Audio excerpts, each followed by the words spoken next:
Salut à toi public. Dans cette vidéo, nous allons traiter de la nature du mouvement.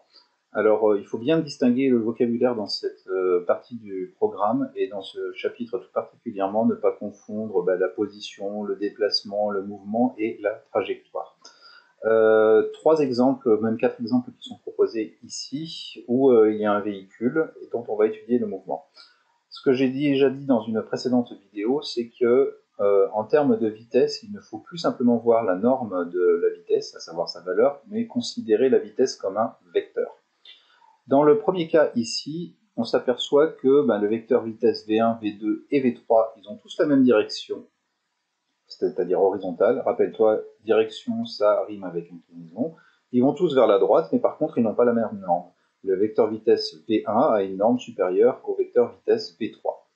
Là, le véhicule, on va qualifier son mouvement de translation. Translation parce que il va se déplacer vers la droite et puis la voiture, on imagine qu'elle ne va pas cabrer, qu'elle ne va pas tourner. C'est une translation rectiligne puisqu'il se déplace en ligne droite.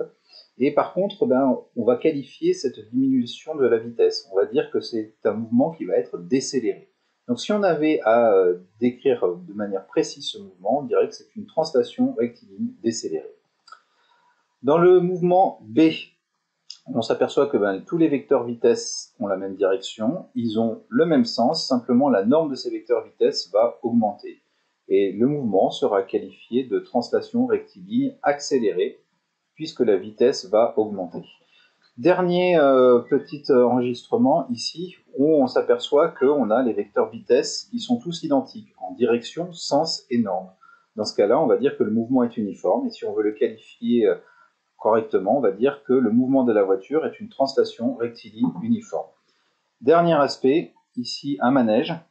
Un manège, là on va avoir affaire à une rotation, mais c'est un terme que tu utilises certainement déjà de manière régulière dans le langage courant. Donc on a une rotation, la valeur de la vitesse va rester constante, sa norme va rester constante. Par contre, la direction et le sens du vecteur vitesse des petits chevaux sur le manège vont changer au cours du temps.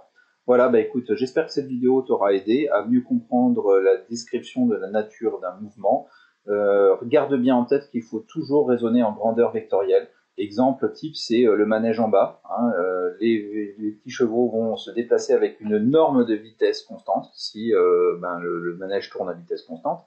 La valeur de la vitesse va être constante, par contre la direction et le sens vont changer. C'est pour ça qu'on ne peut pas dire que la vitesse va être constante. Il n'y a que la norme de la vitesse qui est constante dans cet exemple-là. Voilà, écoute, je te dis à bientôt sur la chaîne.